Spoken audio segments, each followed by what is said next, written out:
Hello everybody, this is Shubham Kaushik. Welcome to Aashayein the way of learning.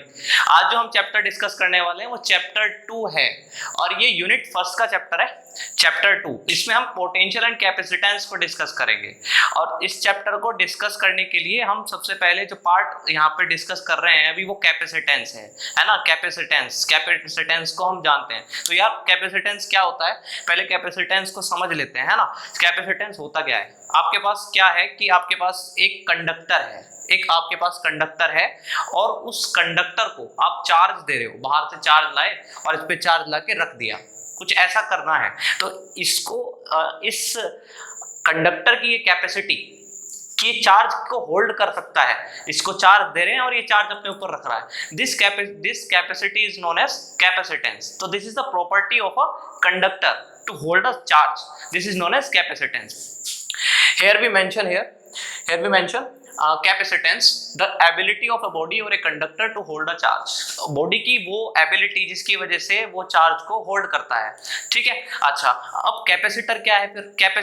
Capacitor वो device है जो charge को hold करता है, ये प्रॉपर्टी कैपेसिटेंस, और जो वो डिवाइस है कैपेसिटर, ठीक है। अच्छा, तो ये कैपेसिटर होते क्या है? हमने ये तो सीख लिया कि भाई कैपेसिटर जो होता है इस चार्ज को स्टोर करता है, लेकिन होता क्या है, चार्ज क्यों स्टोर कर रहे हैं आप? तो आपको पहले ये पता होना चाहिए ना कि चार्ज स्टोर क्यों कर रहे हैं। तो चार्ज स्टोर इसलिए कर रहे हैं, आपने देखा होगा हमारे घरों में इलेक्ट्रिकल जितने भी एप्लायंसेस होते हैं, लाइक फैन में आपने देखा होगा एक कंडेंसर लगा हुआ होता है, आपने देखा ना, कंडेंसर सिलिंड्रिकल शेप होती है, दिस इज अ कैपेसिटर। इसका रोल क्या होता है, जब आप किसी बॉडी को या किसी एप्लायंस को जो हमारे घर में लगे हुए हैं, आप उसको जब चलाते हो तो एक एक्स्ट्रा करंट की जरूरत होती है। तो जो बाहर से सप्लाई आ रही है वो तो आ ही रही है, लेकिन इसको एक्स्ट्रा करंट की जरूरत होती है। तो ये कैपेसिटर क्या करता है, चार्ज स्टोर कर लेता है और इसको सडन एकदम से उस एप्लायंस को प्रोवाइड करा देता है। आपने बाहर से करंट दिया, सडन एक और इसको प्रोवाइड, इसने चार्ज और प्रोवाइड करा दिया, ये सडन करंट प्रोवाइड करा दिया इसने। तो सडन करंट प्रोवाइड कराने से एकदम करंट की वैल्यू बढ़ गई, तो एकदम से फैन चल गया, ठीक है। तो कैपेसिटर का वर्क समझ में आता है। कैपेसिटर चार्ज को स्टोर करके सडन एकदम से प्रोवाइड करा देता है किसी अप्लायंस को, जिससे कि वो बहुत अच्छे से चल पाए, ठीक है। क्योंकि स्टार्टिंग देना किसी चीज को, स्टार्ट में चलने में प्रॉब्लम आती है, जब चल जाएगा उसके बाद कोई रोल नहीं है कैपेसिटर का, लेकिन उसकी स्टार्टिंग कैसे करें, अप्लायंस को चलाएं कैसे, ये कौन डिसाइड करवाएगा, ये कैपेसिटर डिसाइड करवाएगा। तो ऐसे ही मदरबोर्ड, कंप्यूटर में मदरबोर्ड होते हैं ना, उनके अंदर भी ये डिवाइस होता है। तो ये चार्ज को स्टोर करता है और एकदम से सडन चार्ज को रिलीज कर देता है, जिससे कि करंट जो बाहर से आ रहा था उसको एक सपोर्ट मिल जाता है किसी अप्लायंस को चलाने के लिए। तो ये कैपेसिटर होते हैं, ठीक है। हमें प्रैक्टिकल मीनिंग समझ में आया ना कैपेसिटर का क्या है। अब जब हमने प्रैक्टिकल मीनिंग सीख लिया कैपेसिटर का, हमने अब ये सीखना है कि इसका फॉर्मूला क्या होता है, कैपेसिटर का फॉर्मूला क्या है, कैसे वो फॉर्मूला बनाया जा सकता है, उसको डिस्कस करेंगे। बहुत ही आसान है, बिल्कुल टेंशन नहीं लेना, बिल्कुल इसको हम बिल्कुल बेसिक से लेके चल रहे हैं और इसमें हम ये आपको एश्योर करते हैं कि हम इसको बहुत बढ़िया तरीके से कवर करेंगे, है ना। तो इसमें क्या होता है, देखो अब इसको और फंडामेंटल तरीके से समझते हैं। ये यहाँ पे क्या हो रहा है, इसको हमें समझना है। देखो होता ये है यार, हमने क्या किया, एक यहाँ पे एक मेटल ले लिया, ठीक है। इस मेटल पे मैंने बाहर से चार्ज रखना स्टार्ट किया, मैंने इस पे चार्ज 1 कूलम का स्टार्ट किया और ये 1 कूलम का चार्ज मैंने इस पे रख दिया, कोई प्रॉब्लम नहीं हुई। अब होता क्या है, जब मैं चाहता हूं कि अब मैं इसी प्लेट को एक्स्ट्रा 1 कूलम चार्ज और दूं, तो मुझे क्या करना पड़ेगा, मुझे इसके अगेंस्ट जाना पड़ेगा, क्योंकि आने वाला 1 कूलम, यहाँ से जो 1 कूलम आएगा वो इसकी वजह से रिपेल होगा। और हम क्या चाह रहे हैं, हम ये चाह रहे हैं इस 1 कूलम को भी ना इसी पे ला के रखूं, इसी कंडक्टर पे। तो एक्स्ट्रा वर्क करना पड़ेगा क्योंकि रिपल्जन है, उसके अगेंस्ट वर्क करना पड़ेगा।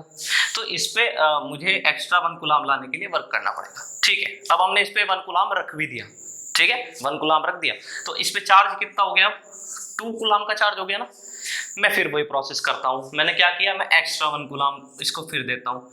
जब मैं इसको एक्स्ट्रा 1 कूलम और दूंगा ना, तो जब मैं इसको एक्स्ट्रा 1 कूलम दूंगा तो अब इसको रिपल्जन ज्यादा फेस करना पड़ेगा, इस चार्ज को ज्यादा रिपल्जन फेस करना पड़ेगा। क्यों? क्योंकि इस पे चार्ज 2 कूलम का है, रिपेल करेगा, तो एक्स्ट्रा वर्क करना पड़ेगा, है ना। तो एक्स्ट्रा वर्क करना पड़ेगा। अब जैसे इस पे ला के रख दिया, तो अभी चार्ज कितना हो गया इस प्लेट पे, 3 कूलम का। मैं फिर ये प्रोसेस करता हूँ, मैं इसको कितना चार्ज ला के देता हूँ, मैं इसको 1 कूलम चार्ज ला के देता हूँ। तो यार जब मैं इसको 1 कूलम एक्स्ट्रा ला के दे रहा हूँ, इस पे 3 कूलम चार्ज है, रिपल्जन ज्यादा होगा, है ना, तो आपको एक्स्ट्रा वर्क करना पड़ेगा, तो यहाँ पे फिर हमें एक्स्ट्रा वर्क करना पड़ेगा। तो लगातार जब ये प्रोसेस होती रहेगी, हमने देखा जैसे जैसे इस पे चार्ज स्टोर बढ़ता जा रहा है, स्टोरेज चार्ज का बढ़ता जा रहा है, तो आपको इस पे और चार्ज रखने के लिए एक्स्ट्रा वर्क करना पड़ रहा है। तो क्या मैं ऐसे बोल सकता हूँ, इस बात को ध्यान से देखिएगा, Q डायरेक्टली प्रोपोर्शनल V, जैसे जैसे इस पे चार्ज बढ़ेगा, आपको बाहर से चार्ज जो आप लाके इस पे और रख रहे हो, उसे रखने के लिए एक्स्ट्रा वर्क करना पड़ेगा ना। तो चार्ज जितना ज्यादा है उतना ज्यादा आपको क्या करना पड़ेगा, वर्क करना पड़ेगा, है ना। और वर्क का ही अभी मैंने बोला कि वर्क का ही नाम पोटेंशियल है। तो जितना ज्यादा चार्ज स्टोर होगा उतना ही ज्यादा वर्क आपको करना पड़ेगा इस पे चार्ज रखने के लिए, और इसे ही हमने क्या नाम दिया, पोटेंशियल नाम दिया है। तो ये इक्वेशन समझ में आती है बहुत अच्छे से, Q डायरेक्टली प्रोपोर्शनल किसके हो गया, V के। चलो, जब Q डायरेक्टली प्रोपोर्शनल V के हो गया, प्रोपोर्शनल का साइन हटा दिया, यहाँ पे हमने एक नया कांस्टेंट लिया है जिसको बोल रहे हैं C, जिसकी हम बात कर रहे थे ना यहाँ पे, वो यही तो है। Q इक्वल्स टू क्या आ गया यहाँ पे, CV, ठीक है। जब ये CV आ गया तो C इक्वल्स टू क्या हो गया, Q अपॉन V। तो हमने इस तरीके से कैपेसिटेंस का फॉर्मूला भी डेराइव कर लिया। अब क्या करना है यार, अब ये देखना है कि चलो ठीक है, अब कैपेसिटेंस क्या है समझ में आती है बात, कैपेसिटर क्या है ये भी समझ में आती है बात, फिर इसके बाद ये भी समझ में आती है कि इसका फॉर्मूला कैसे बना, C equals to Q by V। अब हमें समझना है कि कौन से वे फैक्टर्स हैं जिन पे कैपेसिटेंस डिपेंड करता है ना। आपको ये भी तो सीखना पड़ेगा ना यार कि मतलब किस किस चीजों पे डिपेंड कर रहा है ना।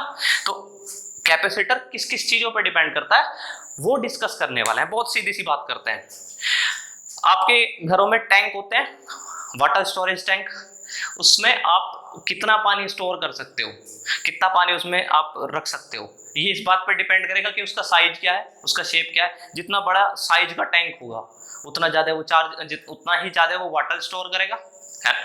जितना ज्यादा बड़े साइज का टैंक उतना ज्यादा स्टोरेज ऑफ वाटर होगा। Similarly in case of capacitance, capacitance के केस में भी बिल्कुल ऐसा ही है भाई, जितना ज्यादा शेप बड़ा होगा किसी कंडक्टर का, आप उसको उतना ही चार्ज दे सकते हो ना, तो उसकी कैपेसिटी उतनी अच्छी है। जितना बड़ा साइज उसका, जितनी अच्छी शेप उसकी, उतना ही अच्छा वो चार्ज को स्टोर करेगा। तो कौन सा वो पहला फैक्टर है जिस पे कैपेसिटेंस डिपेंड किया, पहला फैक्टर हो गया कि साइज एंड शेप, वो किस शेप का है कंडक्टर जिसको आप चार्ज दे रहे हो, जिस पे आप चार्ज को स्टोर करा रहे हो, है ना। तो shape of a conductor, size and shape of a conductor, ये फर्स्ट पॉइंट हो गया, है ना। कैपेसिटेंस इस पे डिपेंड कर रहा है दोस्त। अब इसके बाद अब हमें क्या करना है, फर्स्ट पॉइंट क्लियर होता है कि फैक्टर फर्स्ट ये हो गया कि कैपेसिटेंस इस पे डिपेंड कर रहा है। अच्छा, अब आती है बात नेचर ऑफ सराउंडिंग मीडियम, इस पे हम आगे भी डिस्कस करेंगे कि कैसे डिसाइड होता है, लेकिन अभी बेसिक सी बात कर लें। सराउंडिंग मीडियम का मतलब ये है कि जो वो कैपेसिटर है वो कहाँ रखा हुआ है, एयर में है या उसके अंदर कुछ मीडियम भरा हुआ है, पानी में रखा हुआ है, किसी ऑयल में रखा हुआ है, इन सब चीजों पे डिपेंड करता है कैपेसिटेंस। ये कैसे करने वाला है हम अगली वीडियो में डिस्कस करेंगे, बहुत अच्छे से, बहुत मजा आएगा उसको हम जब सीखेंगे ना। अब चलो इसके बाद तीसरा पॉइंट सीखते हैं, presence of other conductor in its neighbourhood. ये इसमें कॉन्सेप्ट छुपा है, ठीक है दोस्त। आपको इसका कॉन्सेप्ट एक बार क्लियर हो गया ना, तो ये वाला पॉइंट बहुत ही इंटरेस्टिंग हो जाएगा, है ना। तो अब हम करते क्या है, इस कॉन्सेप्ट को समझते हैं कि presence of other conductor in its neighbourhood मतलब क्या है इसका। आपके पास ये कंडक्टर है जिसे हम कैपेसिटर बोल रहे हैं अभी फिलहाल के लिए। हम ये कह रहे हैं कि इसके पास अगर जो मैं एक और कंडक्टर रख देता हूं तो इसका जो कैपेसिटेंस है उस पर इफेक्ट आएगा। इसका कैपेसिटेंस पे इफेक्ट क्या आएगा वो सीखेंगे। अब किस तरह से दोस्त वो इफेक्ट आने वाला है, ठीक है। अब इसको हम सीखते हैं। तो जैसा कि आप देख रहे हो ना, इसमें क्या है कि आप देख रहे हो ना कैपेसिटेंस Q बाई V होता है ना। तो जब ये C equals to Q by V होता है, आपको यहाँ क्लियरली फॉर्मूले से दिखाई दे रहा है कि V कम कर दें, डिनोमिनेटर आप डिक्रीज कर दो तो कैपेसिटेंस का क्या होगा, इंक्रीज, है ना। जैसे जैसे डिनोमिनेटर क्या होता है, छोटा होता है, उतना आंसर क्या आता है, बड़ा आता है। तो अगर जो if somehow we decrease the value of potential then we can increase the capacitance of a capacitor, है ना। हम कैसे कर सकते हैं, देखो potential, how to decrease the potential. तो किसी प्लेट का पोटेंशियल कैसे कम किया जाए, पोटेंशियल से मतलब वर्क है ना। बेसिक सी बात कर रहे हैं ना, पोटेंशियल का मतलब क्या है, वर्क। देखो आप इसको ऐसे समझते हैं दोस्त, हमने क्या किया, यहाँ पे हमने एक प्लेट बना लीजिए, ठीक है। अब इस प्लेट को हमने क्या कर रहे थे, हम इसको चार्ज दे रहे थे लगातार, 1 कूलाम का इसको चार्ज दे रहे थे लगातार, ठीक है। अच्छा, जब आप इसको 1 कूलाम का चार्ज देते जा रहे हो तो ये प्लेट पॉजिटिव बनती जा रही है है ना। आप इसको बाहर से पॉजिटिव पॉजिटिव देते जा रहे हो तो ये क्या होती जा रही है, प्लेट पॉजिटिव चार्ज की बनती जा रही है।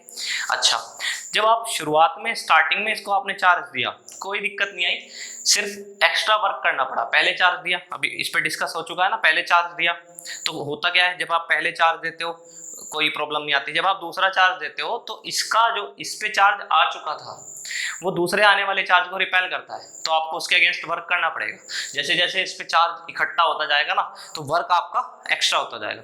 एक टाइम ऐसा भी तो आ जाएगा ना कि इस पे चार्ज इतना सारा हो जाएगा कि आपको बाहर से अगर जो इस पे चार्ज रखना है ना तो आपको बहुत ज्यादा वर्क करना पड़ेगा, इतना ज्यादा वर्क करना पड़ेगा कि वो इम्पॉसिबल सी बात हो गई, तो आप इसको चार्ज नहीं दे पा रहे। इसके बाद तो एक लिमिट आ गई कि आप इसको चार्ज यहां तक तो दे पा रहे हो, इसके बाद चार्ज नहीं दे पा रहे हो, तो क्या करें फिर, है ना। तो वर्क नहीं कर पा रहे हो, इतना वर्क नहीं है मेरे पास, मैं कहां से करूं इतना वर्क, इस पे रिपल्जन इतना सारा आ रहा है। तो मैंने क्या किया, मैंने इसके बराबर में यहाँ एक प्लेट रख दी है, ये प्लेट रख दी, ये न्यूट्रल प्लेट है, ठीक है दोस्त। ये कैसी प्लेट है, न्यूट्रल प्लेट है। तो इससे होता क्या है, जैसे इसके पास न्यूट्रल प्लेट आती है, न्यूट्रल प्लेट के अंदर पॉजिटिव भी होता है नेगेटिव भी होता है, पर वो नेट चार्ज कितना बनाता है, 0। न्यूट्रल प्लेट के अंदर पॉजिटिव नेगेटिव दोनों है, पर वो नेट चार्ज कितना बन रहा है, 0। लेकिन जब ये पॉजिटिव प्लेट इसके पास आती है ना, ये पॉजिटिव प्लेट के पास ये न्यूट्रल प्लेट रख दी, तो होता क्या है, जितना भी इसके अंदर नेगेटिव था वो सारा इस साइड आ जाता है, ठीक है ना, है ना। जब ये इसके साइड आ जाता है ना यार, तो अब हम क्या करते हैं कि पीछे क्या रह जाएगा, पीछे रह जाएगा पॉजिटिव चार्ज। दो ही चीजें है ना, न्यूट्रल है ना, तो इस पॉजिटिव ने इसका नेगेटिव खींच लिया अंदर से, इस पॉजिटिव ने इसका नेगेटिव खींच लिया, तो पीछे पॉजिटिव रह गया। तब होगा क्या, इस नेगेटिव ने इसके इफेक्ट को क्या कर दिया, इसके इफेक्ट को डाउन कर दिया ना। पहले क्या हो रहा था, इसका इफेक्ट इतना ज्यादा हो गया था कि इस पे अब वर्क कर ही नहीं पा रहा था मैं, एक्स्ट्रा चार्ज रख ही नहीं पा रहा था मैं इस पे, है ना। तो इसका कैपेसिटी इसकी फिक्स हो गई थी, अब चार्ज नहीं दे पा रहा। अब मैंने ये इसके बराबर में रख दी प्लेट, इससे इसका पोटेंशियल डाउन हो गया। पोटेंशियल का मतलब आपको अब वर्क कम करना, वर्क जो है पहले जो ज्यादा हो रहा था, हम कर नहीं पा रहे थे इतना वर्क चार्ज रखने के लिए, एक्स्ट्रा चार्ज लाके हमने इसे रखना था ना, तो आपको एक्स्ट्रा वर्क करना था ना, तो वो इस नेगेटिव ने इसके पॉजिटिव के इफेक्ट को कम कर दिया, तो बाहर से आने वाले चार्ज को ज्यादा रिपल्जन फेस नहीं करना पड़ेगा, ज्यादा वर्क नहीं करना पड़ेगा। तो इस तरीके से मैं ये चार्ज इस पर पुट कर पाऊंगा या नहीं कर पाऊंगा ना। तो इस प्लेट का ये काम हुआ कि इसने इसके पोटेंशियल को, इसके वर्क को डिक्रीज कर दिया, तो आप इसको चार्ज एक्स्ट्रा दे पाओगे। तो आपने इसकी जो चार्ज स्टोरेज कैपेसिटी थी वो क्या कर दी, वो बढ़ा दी ना। आप इसको अब एक्स्ट्रा चार्ज दे पा रहे हो ना by decreasing the value potential. इसने क्या किया, इसके पोटेंशियल को, इसके वर्क को कम कर दिया, ठीक है ना। तो ऐसे हो रहा है। अच्छा, आप बोलोगे कि ये पॉजिटिव का क्या हुआ, तो यार ये जो पॉजिटिव चार्ज है ना, इसको हमने अर्थ कर दिया। अर्थ कैसे कर दिया, जब मैंने इसको अर्थ किया ना, अर्थ करने से, अच्छा ये अर्थ हो कैसे गया, ये चार्ज सारा यहाँ फ्लो हो गया, ठीक है। क्यों हो गया फ्लो, क्योंकि इसमें रिपल्जन था, ये पॉजिटिव और ये पॉजिटिव, तो ये सारा इसमें इसके अंदर चला गया ना। यहाँ पे क्या बचा हुआ है, नेगेटिव। ये क्यों नहीं गया अर्थ में, क्योंकि ये पॉजिटिव नेगेटिव इसको बांधे हुए हैं, तो इसका कोई रोल नहीं रहा। तो हमने इसके बराबर में एक प्लेट रख के कैपेसिटी को इंक्रीज कर दिया, इस प्लेट की कैपेसिटी को इस प्लेट ने इंक्रीज करवा दिया by decreasing the value of potential, ठीक है। तो हमने इसकी पोटेंशियल की जो वैल्यू थी वो कम की, अकॉर्डिंग टू फॉर्मूला भी हमने कम किया, तो सी इंक्रीज हो गया। तो इसका जो ये जो हमारा थर्ड पॉइंट था ना, presence of other conductor in its neighbourhood, factors on which capacitance of a conductor depends. तो दोस्त हमने देखा क्या, हमने ये देखा कि फैक्टर्स भी कौन कौन से थे। तो इसमें एक फैक्टर आया कि अगर जो आप किसी कंडक्टर के बराबर में एक कंडक्टर और रख देते हैं ना, तो उसका कैपेसिटेंस ऑटोमेटिक इंक्रीज हो जाता है। वही तो हुआ है। अब वो कैसे हुआ है हमने यहाँ पे अच्छे से सीख लिया, ठीक है। चलो जी, इसके बाद कौन सा वो लास्ट फैक्टर है जिसपे कैपेसिटेंस डिपेंड करता है या डिपेंड नहीं करता। देखो आप यहाँ पे लिखा, it does not depend on charge stored at any instant. ये कह रहे हैं कि चार्ज किसी टाइम पे उसके अंदर कैपेसिटर में कितना चार्ज स्टोर है, इससे आप ये पता नहीं लगा सकते कि उसका कैपेसिटेंस क्या है। देखो इसको सिंपल करते हैं, तो सिंपल कैसे करें। देखो हमारे पास एक टैंक है, दो टैंक दिए हुए हैं, बेसिक सी बात, दो टैंक है, एक ये रहा एक ये रहा। अब इसमें क्या है, पानी भरा हुआ है ना, और आपके आंखों पे बांध दी पट्टी, और आपको कहा कि इसमें भी 5 लीटर दे दिया, इसमें भी 5 लीटर, दो टैंक में, एक में 5 लीटर एक में 5 लीटर। ठीक है यार, जब आपने इसमें 5 लीटर दिया और इसमें 5 लीटर दिया, आंखों पे पट्टी है, तो आप ये बता सकते हो क्या कि इसमें कितना पानी स्टोर हो सकता है इस टैंक में और इसमें कितना हो सकता है? नहीं बता सकते ना, कैसे बताओगे? आपको ये थोड़ा ही पता है। तो चार्ज ऐसे ही सेम चीज कैपेसिटर के साथ है कि उसके कैपेसिटर के अंदर चार्ज कितना है वो ये डिसाइड नहीं कर सकता कि वो चार्ज कितना स्टोर कर सकता है। ठीक है, मतलब उसके अंदर पानी कितना है टैंक के अंदर, इससे हम उसकी कैपेसिटी थोड़ी ही बता देंगे कि इसके अंदर कितना पानी आ सकता है बिना देखे, है ना? ठीक है, तो यार अब जो हमने डिस्कस कर लिया था अभी तक, वो सब चीजें हमने ये सीखा कि कैपेसिटर, कैपेसिटेंस फैक्टर्स क्या क्या है। और अब हम बात कर रहे हैं इसकी यूनिट की। भाई जैसे आप रेजिस्टेंस होता है, आप किस में मेजर करते हो? उसको ओम में मेजर करते हो ना यार। मतलब आप रेजिस्टेंस मेजर करना चाह रहे हो, ओम में मेजर करोगे। करंट मेजर करना चाह रहे हो, एम्पियर में मेजर करोगे। सेम तरीके से कैपेसिटेंस मेजर करना है तो कुछ यूनिट होनी चाहिए ना। तो यूनिट क्या है? यूनिट है फैरेड। एक्चुअल में साइंटिस्ट का नाम माइकल फैराडे है, जिन्होंने इस कैपेसिटर के बारे में हमें नॉलेज दी है, हमें बताया कि होता क्या है, कैसे वर्क होते हैं। इनसे आगे फिर हम इसमें डेवलपमेंट करते गए, टेक्नोलॉजी बढ़ती गई, तो हम पता लगाते गए कि कैपेसिटर्स को और कैसे यूज किया जा सकता है। तो उन्हीं के ऑनर में इसका नाम रखा गया है। ऐसा यूनिट जो इसकी बनाई गई है फैरेड, माइकल फैराडे का जो नेम है उसी से लिया गया है, फैरेड। तो SI यूनिट कैपेसिटेंस की फैरेड होती है। तो अभी हम जो डिस्कस करने वाले हैं वो मेन टॉपिक ये है कि फैरेड अपने आप में बहुत बड़ी यूनिट होती है ना। हम इस बात को दिखाना चाह रहे हैं कि फैरेड एक बहुत बड़ी यूनिट है, तो आप इसको प्रैक्टिकल यूनिट्स की तरह यूज नहीं कर सकते। आप क्या यूज करोगे फिर? पहले तो उस पर डिस्कस कर लेते हैं। तो आप क्या यूज करोगे? आप मिली फैरेड यूज करोगे, 10⁻³ फैरेड होते हैं इसमें। आप माइक्रो फैरेड यूज करोगे, 10⁻⁻6 फैरेड होते हैं इसमें। आप पाइको फैरेड यूज करोगे, 10⁻12 फैरेड होते हैं इसमें, है ना। आप 1 फैरेड आप प्रैक्टिकल यूज में नहीं ला सकते इसको। क्यों नहीं ला सकते? अभी देखते हैं। देखो इसके लिए एक बेसिक सा आपको बात समझनी है। एक स्पेयर है, ये एक स्पेयर हो गया ना। अब क्या करते हैं, एक स्पेयर है और इस पे चार्ज हमने दिया हुआ है, हम इस पे चार्ज दे रहे हैं, तो इसकी कैपेसिटी है कुछ, इसलिए चार्ज स्टोर कर पा रहा है। तो हमने क्या किया कि C=Q/V होता है ना, C=Q/V होता है। स्पेयर एक कैपेसिटर है, स्पेयर C=Q/V लगाया। अब एक बात इसमें मैं क्लियर कर देता हूँ कि यहाँ पे जो V लिखा हुआ है ना, V की वैल्यू कैपेसिटर के लिए, सॉरी स्पेयर के लिए, स्पेयर का जो V होता है वो आपको पता होना चाहिए 1/4πε0 Q/R होता है। ये इसका पोटेंशियल होता है एक स्पेयर का। तो होगा क्या कि C= क्या बन जाएगा, यहाँ से Q से Q कैंसिल हो जाएगा, 4πε0R आ जाएगा। हमको कैपेसिटी कितनी ली है हमने? 1 फैरेड ली है। तो आप यहाँ कैपेसिटी कितनी रख दोगे? 1 फैरेड रख दिया आपने यहाँ कैपेसिटी, ठीक है 1 फैरेड। आपने 4 लिखा, आपने पाई की वैल्यू 3.14 पुट की, आपने एप्सिलॉन की वैल्यू 8.85 × 10⁻12 पुट की, और आपने इसमें R लिखा। तो आप क्या देखते हो यहाँ पे? आप अगर जो इसका R निकालते हो, रेडियस ऑफ स्पेयर निकालते हो, आपने 1 फैरेड आपने कैपेसिटी ली है कैपेसिटर की, तो आप देखते हो कि ये R जो है इसकी वैल्यू हो जाएगी 1/4 ×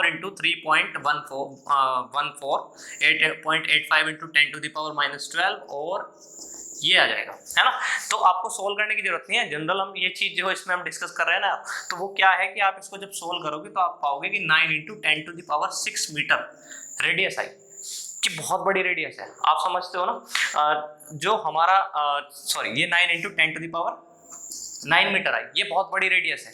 एक्चुअल में क्या है, ये इतना है, आप अगर जो इसको समझे, अर्थ होती है ना, अर्थ की रेडियस 6 × 10⁻6 मीटर की होती है। अर्थ की रेडियस 6 × 10⁻6 मीटर की होती है। यहाँ रेडियस क्या आ रही है? आपको कितना चार्ज देना था होलो स्फीयर को? कितना कैपेसिटी बना रहे थे? 1 फैरेड। तो आपने देखा 1 फैरेड के लिए आपको जो स्पेयर यूज करना पड़ेगा या कोई स्फेरिकल बॉडी यूज करनी पड़ेगी, उसकी रेडियस होनी चाहिए 9 × 10⁻9 मीटर, 1 फैरेड। तो ये कितनी बड़ी यूनिट है? आप देखिए, आपको इतना बड़ा साइज का कैपेसिटर चाहिए जिसकी रेडियस क्या हो? 9 × 10⁻9 की हो, 1 फैरेड चार्ज को स्टोर, 1 फैरेड कैपेसिटी वाले कैपेसिटर को बनाने के लिए, जो कि अर्थ की रेडियस की लगभग 1500 टाइम्स है। तो आपको अगर जो 1 फैरेड चार्ज स्टोर कराना है, तो आपको इसके लिए एक जो कैपेसिटर लेना पड़ेगा होलो स्फीयर के लिए, जो हमने लिया है, वो ऐसा लेना पड़ेगा जिसका साइज अर्थ के साइज का भी 1500 गुना हो, 1500 टाइम्स हो। तो ये तो बहुत मतलब बिल्कुल प्रैक्टिकल लाइफ से बिल्कुल हटके बात हो गई, कहाँ से लाएंगे इतना बड़ा स्पेयर और सिर्फ 1 फैरेड रखने के लिए, तो इसका मतलब वो 1 फैरेड कोई छोटी मोटी बात नहीं है, 1 फैरेड बहुत बड़ी बात है।